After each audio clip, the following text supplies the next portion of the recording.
Okay, we are live. Okay, good evening, everyone, and welcome to our monthly working meeting of the City Council. Um, so, for those of you that might have not participated in one of our working meetings before, basically what it's just like it sounds, it's just a working meeting of the council. You're going to hear us discussing whatever the issue is of the evening. We're going to have a presentation tonight from Engel Berman, who is the developer that has the proposed project for the super block. So I'm sure most people are have some familiarity with that, but they're going to be doing a presentation on that. So what you'll be seeing is the presentation from them, and then you'll be hearing our discussion with them. Like all of the working meetings, there's no public input on this. It's there's no good and welfare. It's just a working meeting, So basically, you just kind of spectators watching the council work. One thing that's worth noting, because I'm sure some people are wondering about this, is what does this mean that Engel Berman is doing a presentation to the council? It's informational, so there's nothing being voted on tonight, anything like that. This is just an informational presentation. Some of you may have participated in some of the presentations they did at the Civic Association meetings, so this is going to be sort of a similar format. And then we've been assured before there is any kind of vote taken by the IDA on this issue that there will be a public hearing on this, so the public will be able to provide input on this issue. But like I said, tonight's meeting is solely informational, and so with that, I guess we can get going. I guess with that, we can turn it over to Engel Berman and let them do their presentation. Okay, guys, I just unmuted you and brought you up as a panelist. Okay. Good evening. My name is Dan Deegan with the law firm Porcelli Deegan Tirana. I'm going to introduce you to people in the room before we get started with our presentation. Thank you guys very much for taking the time to hear from us tonight. To my left is Jan Berman. You guys can see and hear us fine? Great. Okay. Okay. And then behind him is David Berman, the principals of the Engel Berman Group, Stephen Krieger, who's a principal of the Engel Berman Group. And then we have Peter Curry with the law firm of Beryl Fritz. We're co-counsel on the project. And then right across from me is Nolan, who is our IT guy, who's making it all possible for us. So we're thankful to him as well. So thank you for this opportunity. We wanted to, I know some of you members have attended some of the meetings we've had around the city over the last several months. But we wanted to have this opportunity to talk to you guys directly, give you the information that we have and kind of describe to you the project and, what we've gone through and where we stand today. So, I think you guys are generally familiar with Engel Berman. They've got a great track record. They've built the Aqua in town. They're a Long Island-based developer. Engel Berman is in contract now to purchase the iStar property. That contract to buy the property is subject to getting all the zoning approvals and ultimately a building permit, and also subject to financial feasibility, which is a big challenge on this project. The super block, which is a 6-acre oceanfront lot, has been vacant for decades. The history of the site has been well publicized and is very well known, I'm sure, to everyone here on the council and to the public. There have been many failed development attempts over the decades. The last failed project that got a lot of notoriety was the iStar project, which has resulted in ongoing litigation, which is still out there today. The property represents a legacy of blight for the city.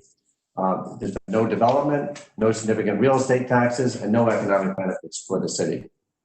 I'm sorry, I should be telling you to switch the slides, right? Yeah, switch. So anyway, we're going to get back to the visuals later, but that's the first introduction. All right, next one.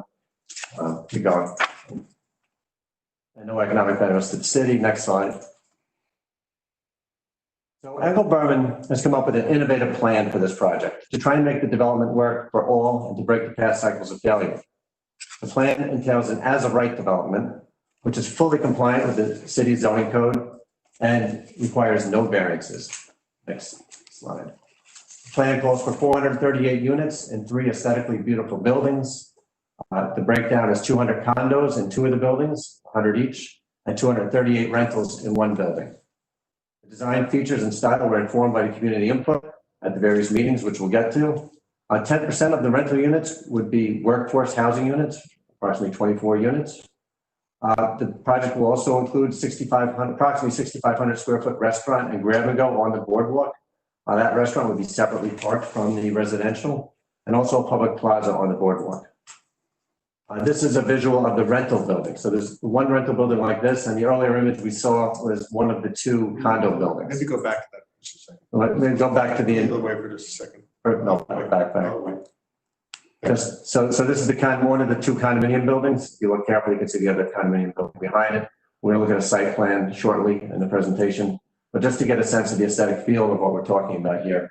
You know, they're very beautiful buildings, high-end finishes, and all right, now let's go forward back to the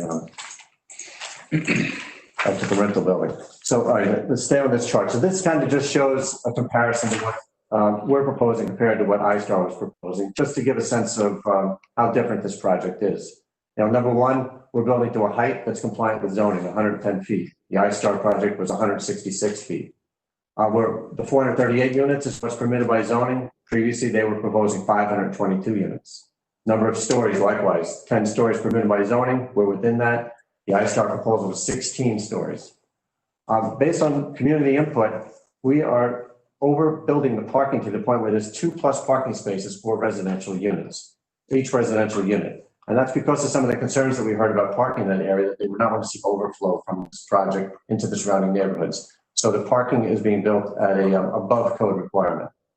That iStar proposal required numerous zoning variances. Our project is overparked and fully zoning compliant, with no zoning variances required. All right, next. Just a visual height comparison. The one on the right was what iStar was talking about, and on the left is our project. You can see it's a very, very big difference what the zoning code contemplated, which is what we're doing, and what they were proposing. Next proposal. Next slide. So this is the site plan. So on the left side of the screen, which is the west side of the project, you can see the oceans below us. The boardwalk runs along the bottom. The left side of the 2 condo buildings. I don't have a pointer, but you can pretty much see the 2. Oh yeah, I don't know if you can see our pointer or not, but that's the left building is one of the 100 unit condo buildings, and then the one in the middle is another one. They're connected by a common amenity space and reception area. And then all the way to the east end of the property, on the right side, is where the residential rental building would be. This is all sitting on top of a two levels of parking. It's not underground parking, but it's structured parking because of the flood regulations in FEMA. It has to be built. You can't build habitable space under 17 feet. So everything below 17 feet is basically heavy parking infrastructure in order to service the project. Very expensive, infrastructure, which we'll get to. So you can see the 3 buildings. One of the noted design features here is that the way these buildings are orientated is perpendicular to the boardwalk. That's required by the zoning code. And the reason for that is to maximize the view corridors so as to not to block out the properties behind it and around it, and maximizes, I think it's 60% of the property has to be open from the back to the front in terms of a view corridor. So that's why for the orientation of the building. At the lower part is where you can see Public Plaza written, to the lower right. And to the right of that is where the restaurant would be. The restaurant would be accessible from the boardwalk and also from parking that would be underneath that in the structure below. The big and we can go on and many more questions about the site plan itself, but this is fully zoning compliant. You can see there's a main entrance off of Broadway coming up. That's an inclined ramp coming up to a central courtyard and turnaround, which goes to the, when you make a left, you would go to the rental, and to the right to the condos. There's also parking. There's also entrances to the parking structure from Riverside Boulevard and Long Beach Boulevard on either end of the project. So let's go to the next slide. The big advantage, next slide after this. The big advantage of this innovative design and the program that's being promoted here is that the condo units generate full taxes immediately upon construction. Current taxes on the property are $500,000 a year. This property's been vacant for 40 plus years, producing land-only taxes. The condominiums alone, once constructed, will cause that number to jump up to 3.5 million, a number that's 7 times the current taxes. Many of you actually attended these meetings, you're well aware, starting in November and through January and February, we engaged in an extensive series of community meetings, met with the various civic groups, the chambers of commerce and other stakeholders to present this plan. We reached out to various elected officials, including some of you on this board who were just elected at the time and not sitting board members yet. We also reached out to state and county officials as well to keep them apprised as to our community outreach efforts and to brief them on what our plan is. Next slide. At each of these civic meetings, the general feedback was very positive on this project. And, I would say that, while there may have been a couple of people who had a lot of questions, generally it was a very positive and supportive response. We want to make it clear to you guys, and if you attend today's meetings, you would realize we always made it very clear in those community meetings that this development will require the assistance of the Nassau County IDA. And the reason for that is that the construction costs are very high for this development. The cost for the condominium portion alone is currently estimated at $211 million. The cost for the rental component is about $158 million. Now understand, we're talking over $300 million worth of investment that we're slating for Long Beach. That's the positive side of it. The negative side of it is that is very difficult to come up with those costs, to finance those costs, and to make it make financial sense. And that's really what we've been working on over the last 6 months, is trying to figure out how to make this work. The only way it works, and we're going to get it, is with some assistance from the IDA. While construction costs on Long Island generally are very high, and we read about that all the time, and projects even in Garden City and other places say we need a pilot to be built, this site has extra special challenges that really add to the costs. The FEMA compliance alone is going to require 1,500 to 1,700 piles. Storm hardening features like hurricane glass and other features that, with regard to the power and electricity and the way that the building systems have to be designed to maintain, strong hardening capacity, adds to cost. The parking podium infrastructure, which we talked about, we're parking for over 1,000 cars on 2 layers of 6 acres worth of parking, all beneath this structure. Very expensive. There's on-site electrical infrastructure. There's electric lines now that are in the abandoned Shore Road, which run underground. We have to move them onto East Broadway. It's a cost of about $2 million that you wouldn't think of. It's an extra cost that's not associated with the typical project. I know there's been some talk in the past about the off-site sewer and water infrastructure requirements. There has been a sewer main and water main that was designed by Cameron Engineering previously for iStar, which called for sewer and water lines to run from the project up to Park Avenue. The site, that project would probably require about $4 or $5 million worth of cost in order to complete. Engel Berman has reiterated and stands by the commitment to make that improvement. That improvement will benefit not only this project, but everyone along those lines will have excess capacity and ability to connect into those lines as they run up to Park Avenue. So it'll not only benefit this project, but the upgrade the sewer and water infrastructure generally along that corridor. The development, and this is very important, especially in this time, is slated to generate over 1,000 construction jobs. We've been meeting with the Nassau Suffolk Building Trades, Matt Arasich, some of you may know him, and representatives of several of the individual unions and union contractors. We've had a good working relationship with them. They've been generally supportive of our efforts, and we look forward to working with them. With that, I want to turn this over to Peter Curry, who's going to talk about some of the economic benefits that this project, direct and benefit, that really are very important for the project and for this council's consideration. So as part of the IDA application process, you're required to come up with a cost-benefit analysis of what economic effect the construction and operation of the project have on, in this case, Nassau County, but also the city of Long Beach and the other taxing jurisdictions. So we went to the well-known economic planners, Nelson, Pope, and Voorhees, and obtained a report from them which indicated the benefits of the construction first. And again, these are the direct, which is the dollar going out from the developer to the contractors, the indirect the spending of that money by the employees and by the contractors, and then the ripple effect of that money or the induced effect of that money on the economy. And taking those three factors together, this construction project, the revenue output alone is $415 million from the construction. Of that, in terms of the primary, secondary, and induced effect on wages is $166.6 million. So again, the three sets of construction jobs that will come from this, it's about 1,450 jobs. That's from the construction. Once the project goes operational, then on an annual basis, the revenue output is approximately $19 million. Of that, wages are about $3,350,000, and there are 56 operational jobs. So in terms of the economic output, those are your numbers from both construction and operation. The other thing that the consultants take a look at is the effect of the spending by the residents of the project. And when they take a look at that, you'll see the number of $5,400,000. That's not their spending in Nassau County. What the consultants do is they take a look at certain types of spending that people will do, restaurants versus clothing purchases, for instance. And they will indicate that of those types of purchases, certain of them will be more centered in the city of Long Beach, others will be more countywide. So this annual household spending in Long Beach is just the spending in the city.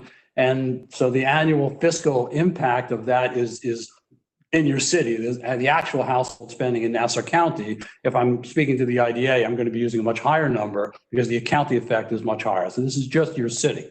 The other thing we did is we took a look at the real estate taxes and pilot payments that will be made, and we wanted to analyze what portion of those will go to the city and further analyze them versus the costs that the city will have to undertake in order to have this project.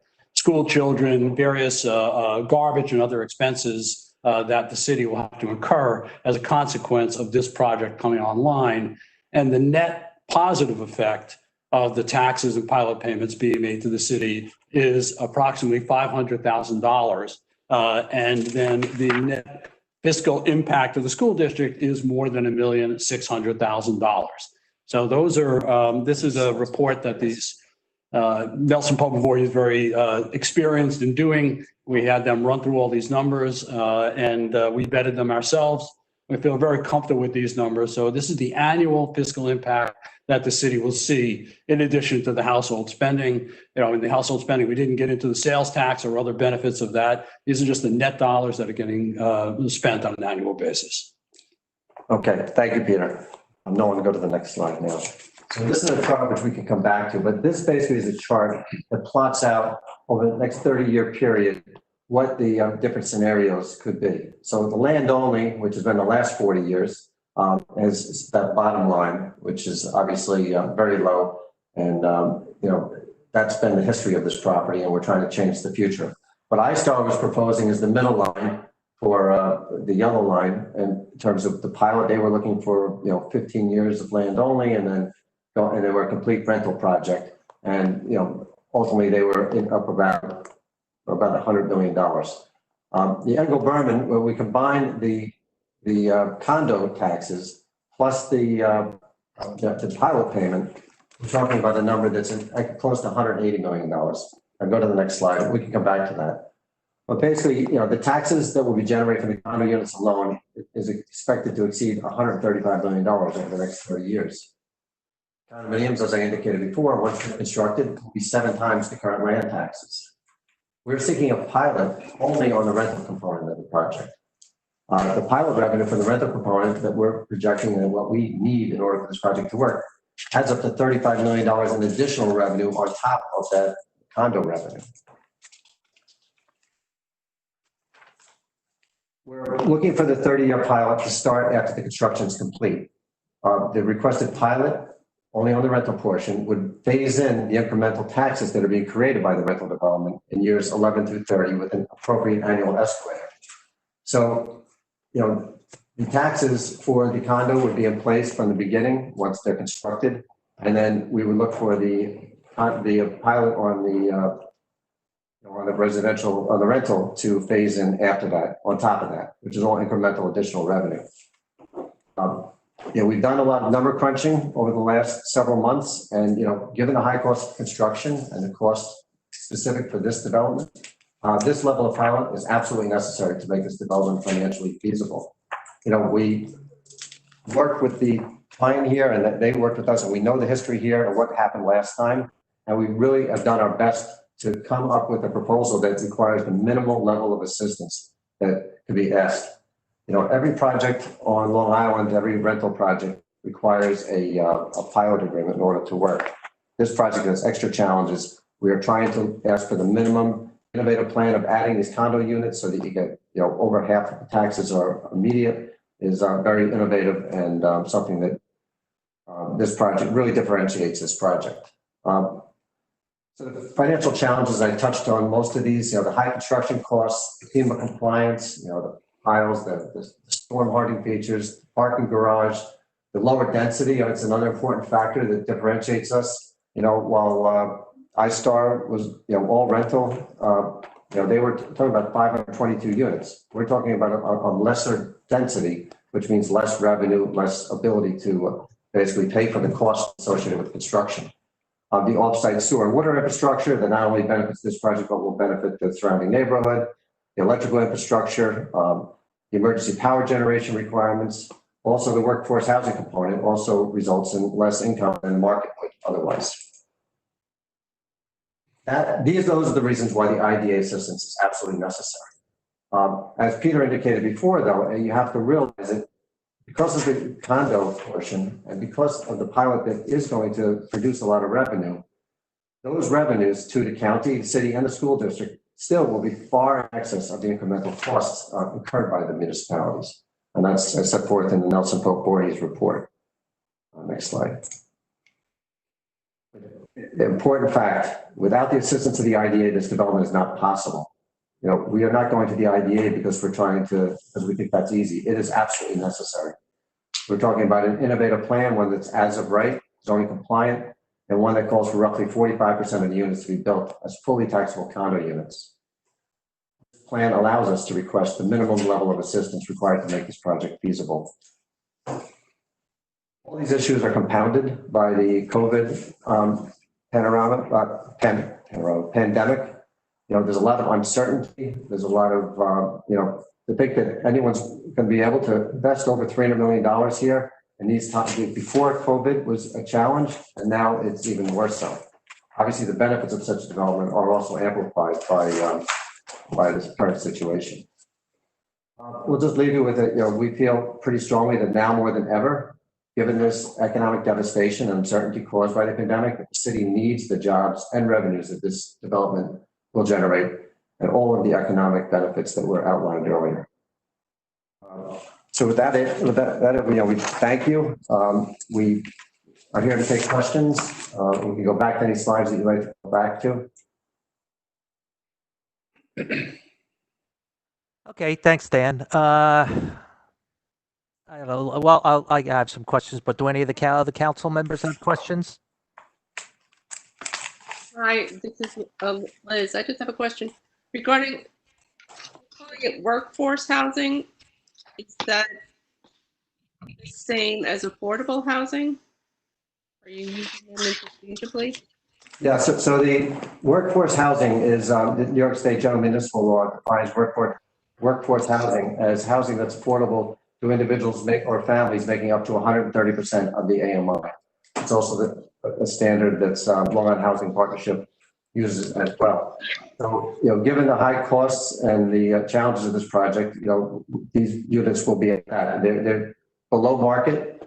Certainly, it does represent a cost burden on the project because of the lower income that's derived from that. But we're looking at 130% of AMI as the workforce affordable housing. John, I have a quick question. Yeah, sure. Hi, gentlemen. My name is Scott Mandel. I'm one of the council members. Just wanted you to briefly review again the issue of the water sewer line. Yes. So the water sewer line runs from the project site, and it's a sewer line and a water line. It runs up to Park Avenue. Runs north. Runs north up to Park Avenue. It was previously part of the package of benefits or that iStar had proposed for that neighborhood. And we've agreed to stand by that. I mean, it is necessary, but it's an actual, over-designed to the extent that it will also service the surrounding houses along the way, that they'll be able to tap into the water line and into the sewer line. It brings the project and everybody along that line up to the main line of Park Avenue. And that would be at no cost to the city. That's correct. That would be paid for 100% by the developer. And we're estimating the cost to between $4 and $5 million. Thank you. Mike, did you have questions? Yeah, I have a lot of them, but I'll let you go first.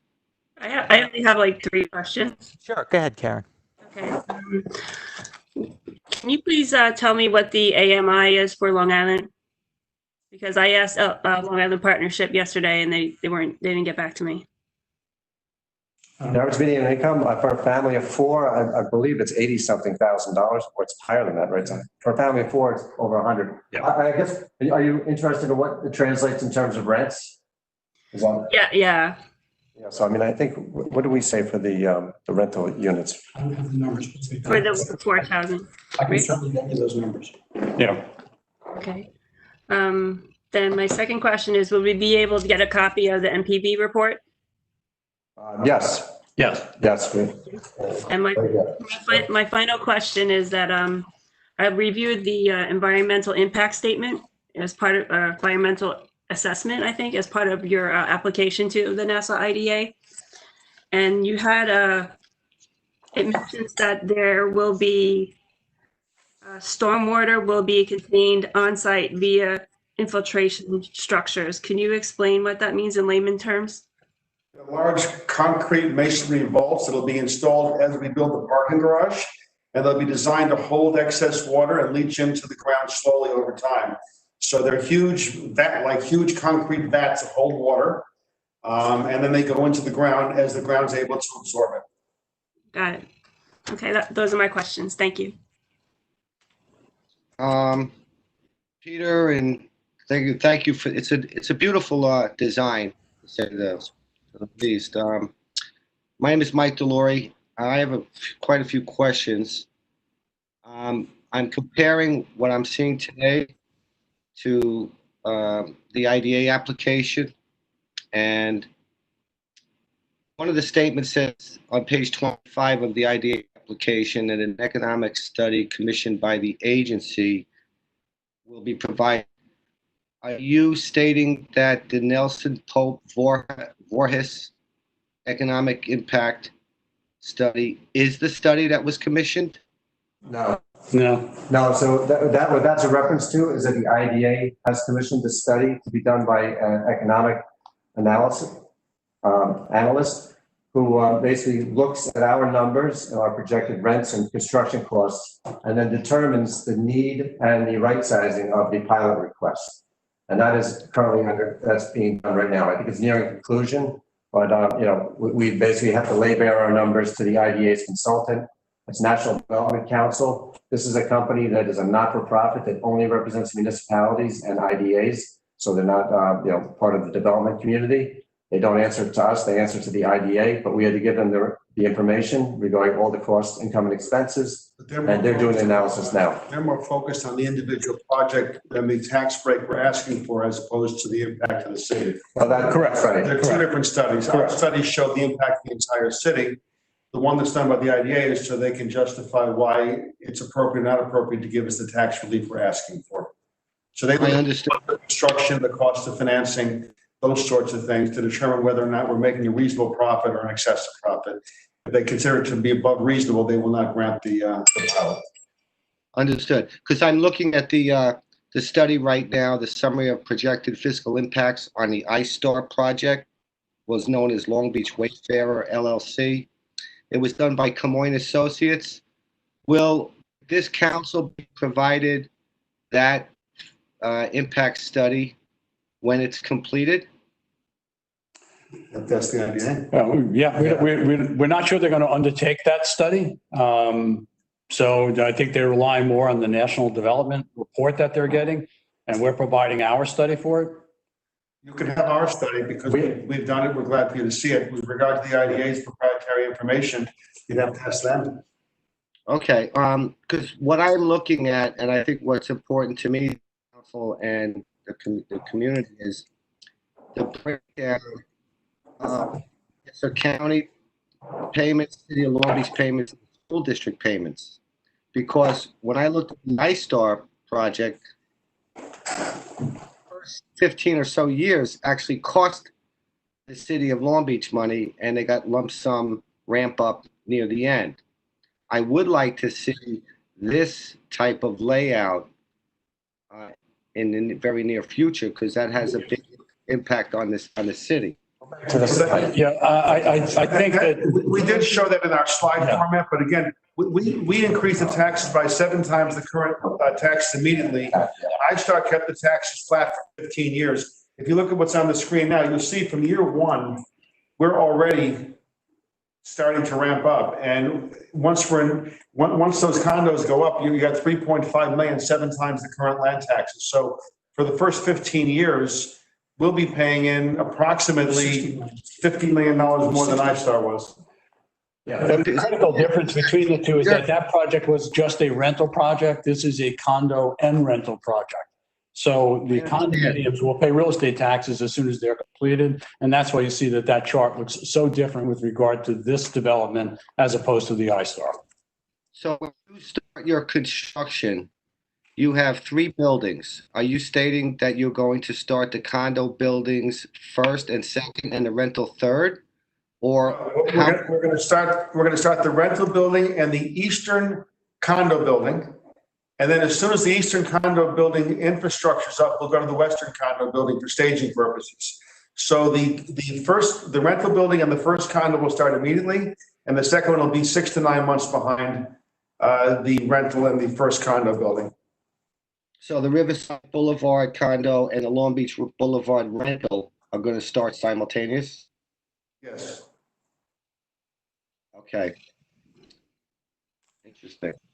It's about staging of the cranes. We can't do both condos at the same time. We have to do the inside building and the rental on the east first, and then we'll do the outside building on the west second. Okay. Now, on page 24 of the IDA application, in aligning up with this outline on construction,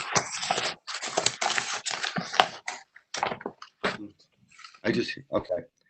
24 people. Yeah. In month 31 to 36, it shows 250 people or personnel, and that seems to be the 300 people seems to be the high end, starting at, well, I'm sorry, month 13 to 18, 250, and then it keeps going, the amount of personnel. I am curious to find out how these people will be getting to the site, where they're going to be parking, or We've talked to the city about renting the property to the west of us, the foundation block, and they seem to think we'll be able to park our construction vehicles there. Oh, you've actually discussed this with the city? Yes.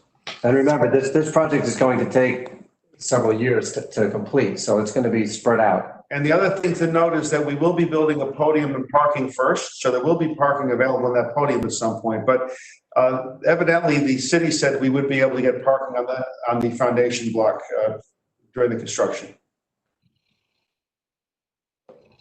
We are building the parking podium first, 1,000 cars, wasn't it? 1,000 cars. Yeah, we're gonna have over 1,000 cars in our lot. It's done. That's the first thing that we're building is the parking podium. Well, I just wanted to figure out the design and the plan of the construction, the cranes, the trucks, the employees and the vehicles traveling back and forth to the site. That's good. You know, we went through an Army Corps of Engineers project a couple of years ago with a lot of trucks, a lot of banging, things like that. And we realized all construction has, you know, a little bit of noise. So I guess the good news is to the west of us is the foundation block. It's unimproved. To the south is the ocean. The last one. And then to the east is the Avalon. And then across the street to the north is a residential, but two sides will be not too bothered. I know Karen asked for the Nelson Pope Divorce Project report. I'd like to see that as well, so her and I can review that. We'll get it to Simone, and she can distribute it. Is that the best way? That would be fine. And Yeah. could you go back to the, I think this is my last question for now. There's others, but on the slide that shows the design of the building, where you have Long Beach Boulevard. Site plan. Yeah.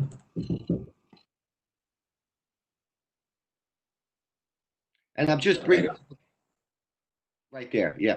I'm just bringing up a question that you may have heard already. The eastern wall of the building on the rental runs from I guess that's the boardwalk entrance. What's the part in the green? Is that sidewalk that runs north? That's grass. Yeah, it's grass sidewalk. Okay. One person or a couple of people pointed out that this is a solid wall.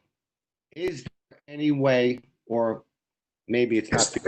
It's not a solid wall. That wall represents the 2 levels of parking garage, which is not a solid wall. It's going to have decorative panels and be made to look architecturally pleasing. It's not a solid wall. Okay. Do you have a ground view? We can get you that.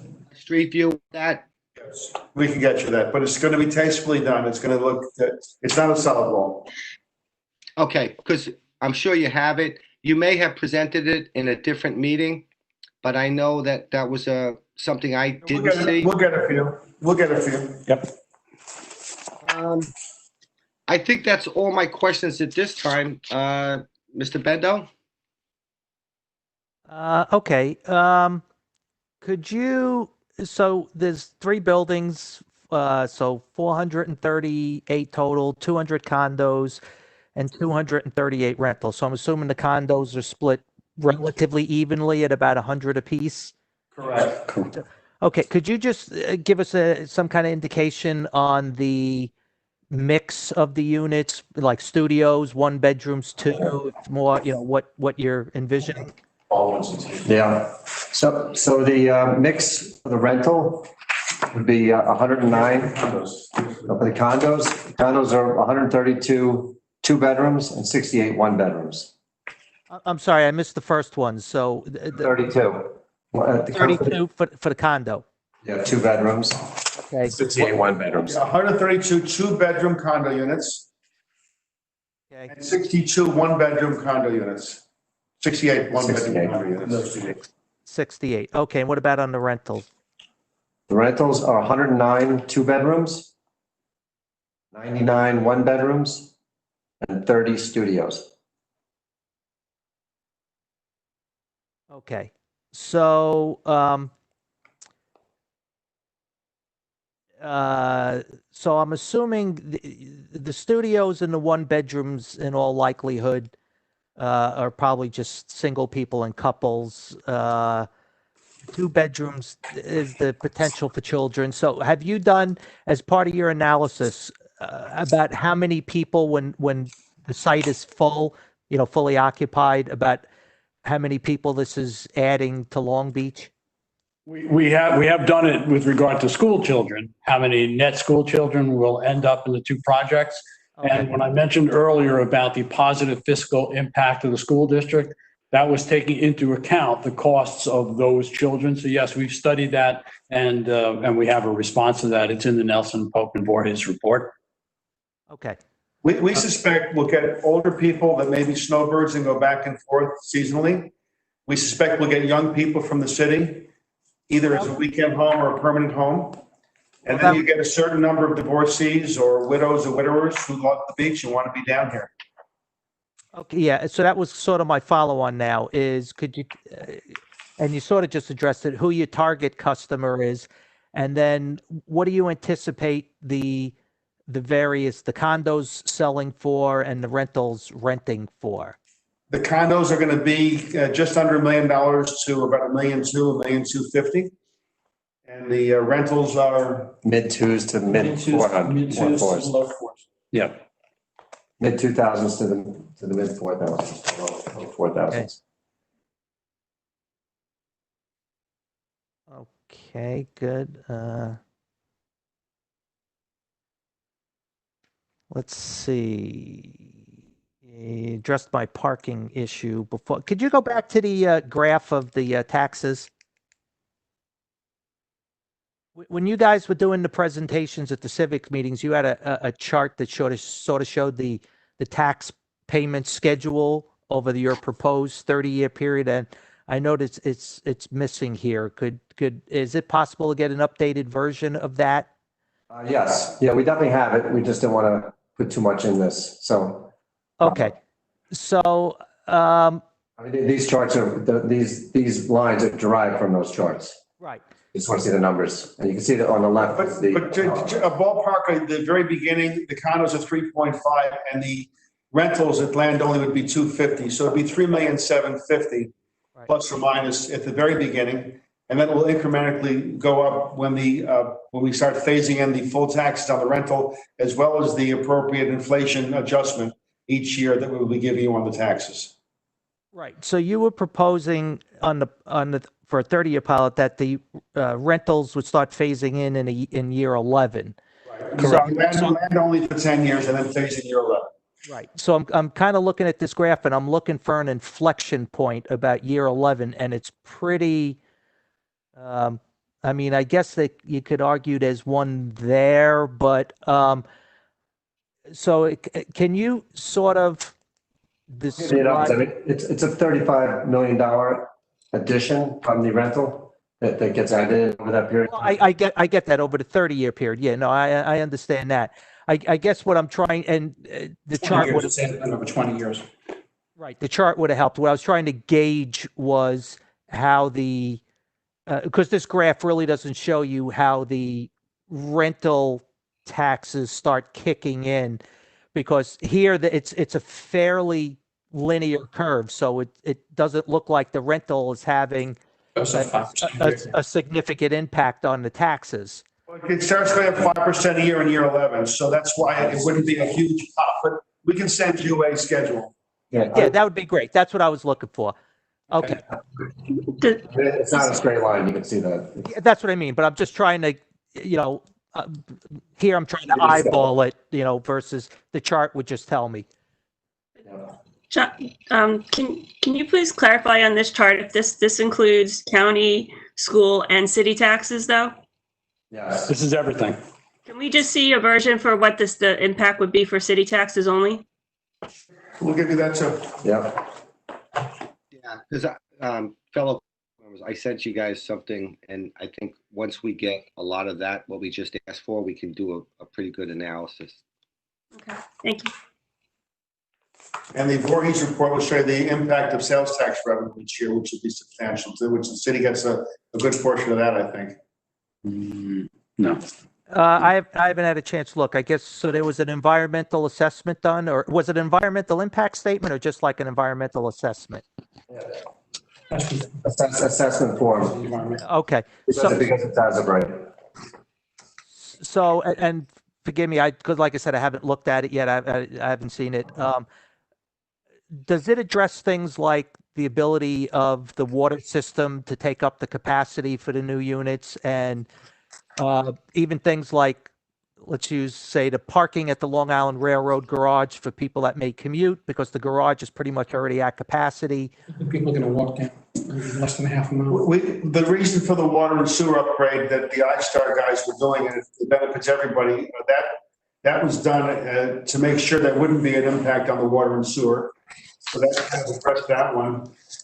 We suspect a lot of people will not leave their car at the station. I'll go walk or they'll take an Uber. What I was trying to ascertain, and you may not have the answer to this, but so if you add 438 units and then a couple of blocks down, I know this is separate from you and not, you have no dealings with this, but then we have another project being proposed on a former school site, just a few blocks down from you on the water. What I guess I'm trying to ascertain as a capacity is if the city has to start, like, for example, add a well or two to the system to address the capacity. That's a cost to the city, a significant cost to be able to meet the water demand for the site. That's why I was wondering if your environmental assessment covers something like, are the city's current wells adequate? It does. We believe for our project, it is adequate. We don't know about someone else's project. We've been told Correct. our project will not overtax that. John, the environmental assessment does say that the total anticipated water usage demand per day is 122,000. It also says that the city building department, the DPW, water, sewer, all have to give approval for this plan or they have to approve the application. And that was supposed to be done in April or May of 2020, according to the assessment. So I don't know if that's happened. Right. But it's not, it's not just a capacity issue from can the wells meet the volumetric demand? But we also have an issue here in Long Beach where we're starting to have an issue with saltwater intrusion. So the extra demand on the wells, how does that impact the saltwater intrusion issue we're dealing with as well? Because again, if we have to go if we have to go to some kind of desalination for brackish water, again, that's a major infrastructure issue. Councilman, President Bendo, what I would say is, and I think we've said this in some of the community meetings, this project can't solve every problem in the city, but what this project will create a revenue stream that will allow the city hopefully to be in a better position to start trying to address some of these long-term, citywide infrastructure issues. This is not going to, to the extent that this is going to be drawing on those infrastructure, capacities that has been looked at, and that's one of the reasons for the $5 million upgrade that's necessary. Okay. Benefit of the project's going to be right now this thing's been a vacant land for 40 years for doing nothing. Certainly the revenue that's going to be produced here is going to far exceed any incremental cost to the city, according to the reports, and even just logically. Okay. And then I guess for now, my final question, from beginning to end, how long do you anticipate the construction phase of this lasting? 6 months. 48 months. It's going to be approximately 48 months. 48 months. Okay. Now, how long, obviously, since you're doing the building in phases, when do you anticipate the rentals being completed first and get a CO or the condos first? The rentals on the first condo building will probably be similar. And the other one will probably be 9 months to a year behind it.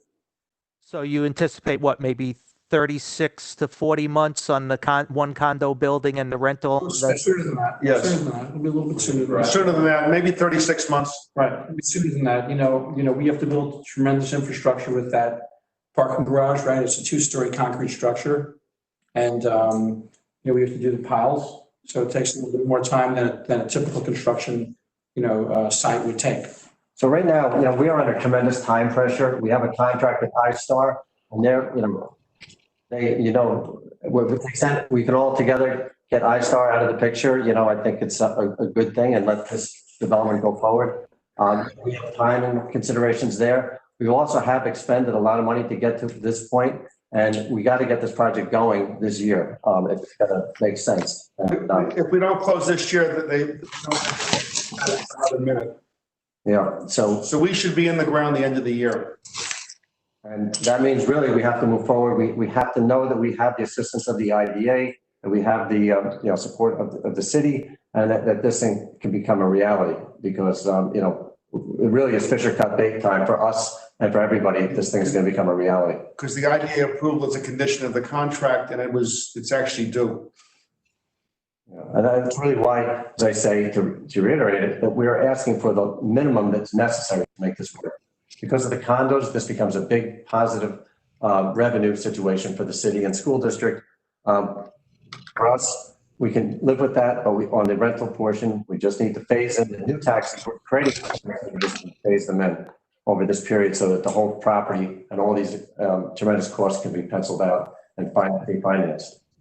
And, I'm proud to be part of this team to the extent these guys are still willing to make this commitment to do this project, even given all the uncertainty that's there right now. And they've been putting their money where their mouth is, to keep this project moving forward, even through this whole crisis we've all been through.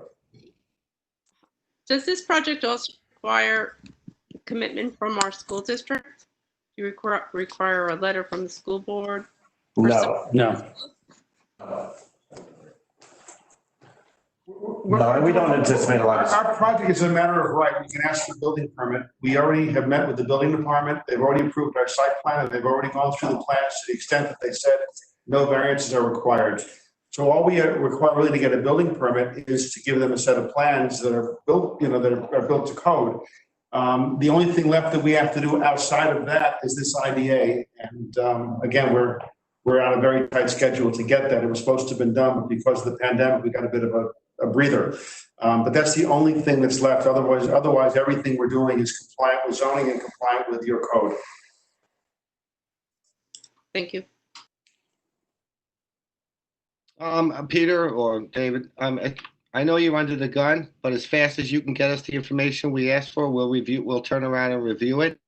As you know, we have fiscal issues. And as I'm sure you're aware, this tax schedule going forward over 20 or 30 years is extremely important to us. That's why we want to look it over, because when I compared the iStar project, I do not want to see back-ended payments at the tail end where it should be even on an escalating basis annually. I think that the Nelson and Pope and Voorhees report you'll find very interesting. It's very detailed. It discusses both the costs of the project and the benefits of the project, and I think you'll find it very helpful in you understanding what this is going to bring to the city. And there's a ripple effect in new construction like this. People will start to spend more money on the surrounding homes and buildings as well, and they'll upgrade them, and those will increase tax revenue as well. It'll increase values. You know what happens when something like this gets done. When we did the Aqua, we saw it happening around us. People started reinvesting in that area of town, of the city, and you'll see the same thing here with a project of this magnitude. On the Nelson, Pope, and Voorhees report, is that something we could also make available to the public to see if we put it up on the city website? Would that be acceptable? I think we just need to discuss it with them, but it actually is something we're going to be submitting to the IDA also. So it is going to be public record, and I anticipate there shouldn't be any issue with that whatsoever. Okay, because it's obviously the public's obviously curious about it too. Sure.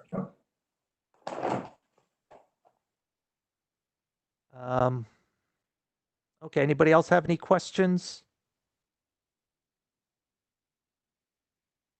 Our city manager, you have any questions? Not at this time. Okay. I want to review the reports that they're going to send to us Okay. and understand the tax implications against our multi-plan budgets. Correct. We need to see how this all fits together. There's another piece of the puzzle. Okay. I guess if We appreciate your time. Thank you. We appreciate you listening, and we hope you'll find, as we do, that this is going to be a wonderful project for everybody. Okay, and along with the report, are you okay with us putting these slides up for the public to be able to see them? I think so. That's fine. Yes, Certainly. It's like we public record anyways. Yeah, the answer is yes. Okay, because I mean they're watching now anyway. Yeah, that's fine. The answer That's is fine. yes. The answer is yes. Okay, great, thanks. Thank you. All right, all right, guys. Thank you. All right, have a great night. Have a good evening. Great night. All right, bye-bye. Thank you, Nolan. Good job. Nolan, we also just yes.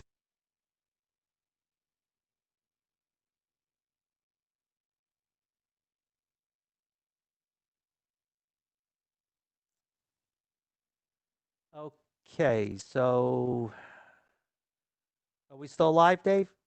Yes. Yes, we're Okay. still live. So, all right, so hopefully they're going to get us that information shortly so we could start looking at it as well. And the reason I was asking about some of those infrastructure questions, I realize what goes on at Halb is not the concern of Engel Berman, but as collectively as a city, this all impacts the infrastructure as a whole. So if we only look at a project on a case-by-case basis and not how the various things being proposed at the same time might impact us collectively, that could create problems for us down the line. So that's why, for example, okay, fine, in its current form, the wells may be able to accommodate it, but now when you also include Halb and if the Kitty condo block, anything happens there, or the foundation block at some point, something may happen there. And we're also wrestling with the potential saltwater intrusion. So there may again be capacity from the volumetric being able to provide the water. But if it's going to increase the saltwater intrusion, then there's expensive measures that have to be taken to deal with that. That's why I was bringing that up. So I'm going to, we'll go through their environmental statement or assessment and see. Same with parking at the Long Island Rail, again, minor thing, but if you're a person that parks at the train station like I am, the station's at capacity now. If you try to get on a train past 8 a.m., the parking lot is full. So if we're adding 438 units, I know they say they think people will walk, and I agree generally, but 438 units, we're probably looking at 1,000 people, and some of those people are not going to drive. So, not going to walk. Some of them are going to want to park. So, not necessarily Engel Berman's problem per se, but it certainly impacts us potentially if we again have to do some kind of parking expansion. So, like I said, we have to look at the supplemental impacts of this as well that they may not have.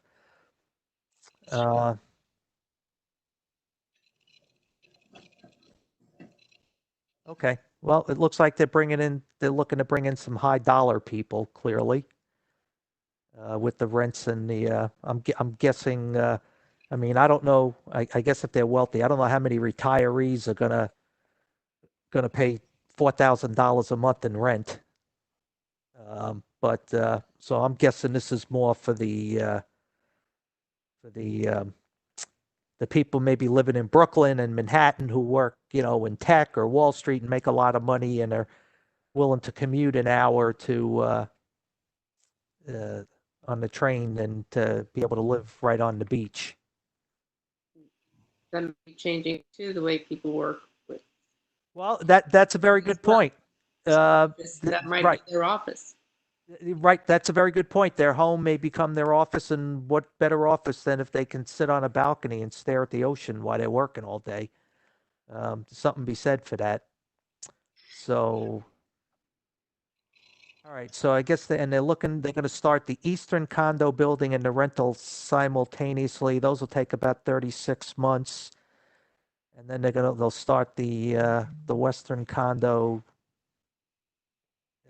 What do you say, about 9 to 12 months after that, so about 48 months total. All right. I just wanted to point out that in their application, they noted that the construction hours based upon the City of Long Beach noise control ordinance indicates it's 8 a.m. to 8 p.m. Monday through Friday. It's 8 a.m. to 8 p.m. on Saturday. Sunday is 12 p.m. to 8 p.m. and holidays are 12 p.m. to 8 p.m. That's a lot. That's a lot of hours for people over 4 years of construction to varying degrees. So Yeah, Karen, for us to think about the quality of life. We've all been through so much. Yeah, that's a good point, Karen. I didn't bring that up. I saw that, and what concerned me, I think, not more the starting time, because I think it's all 8 a.m., but up until 8 o'clock at night, that's kind of too much if you're pounding and banging and all of that noise. it comes to a point when there's interior work, which I don't think is noisy, but I think that's something that we really should think about. Yeah, I mean, the bulk of what you were talking about, the pounding, that kind of the site work, that's the stuff that would probably be the noisiest. So that would be the piles, any excavating they have to do at a site, leveling, grading, that kind of stuff. But, we Even, could, John, I'm sorry to interrupt. Even when the previous construction company was pounding maybe 10 or 15 pilings at that site, people were complaining on Broadway, on Penn, about the noise and the vibration. Do they usually put in like with the Army Corps, they put in the vibration monitors in people's apartments so that they can't exceed those things, otherwise they get fined. So all right, so we could ask about that. They're going to do by vibration monitors. And we could check with the building department. I mean, I don't know if they anticipate working 7 days a week. We can try to get a work schedule out of them just to find out. And John, the other thing that we came up with, either they say they're going to enter into an agreement, or there's some kind of available using the parking lot to the west of Riverside Boulevard. the foundation block. Foundation block. They were talking about having their workers and stuff park on the foundation block. Is that something they can just do, or they have to? Well, they'd have to work that out with the owners of the foundation block. That's not a city-owned lot. So, right. So whoever owns, they'd have to work that out with the owners of the foundation block. Right. Okay. Yeah, because that's not a given. We don't have control over that. No, we don't. So, all right. Can I make a recommendation or a suggestion? So we have a special 7:30 council meeting. If there's no other things that we're going to talk about, can we take a break and reconvene at 7:30? And reconvene? That's fine. Can we do that? Yeah, absolutely. Sounds good. Okay. Thank you. We'll be back at 7:30. All right, we'll talk. 7:39, Liz. We'll see you in 24 minutes. Okay. Bye. I have to get a quick, what do you say, a spa treatment, John? Yeah. Yeah, right. Just to announce to the public before we go off the stream, folks, it'll be a separate stream that'll be listed on the YouTube page. So this stream will end, and then there will be a new stream for the public on YouTube that will be labeled Special City Council Meeting. Council members, stay on this meeting. We're not going to end this meeting. No, I'm not leaving. I mean, I'm leaving.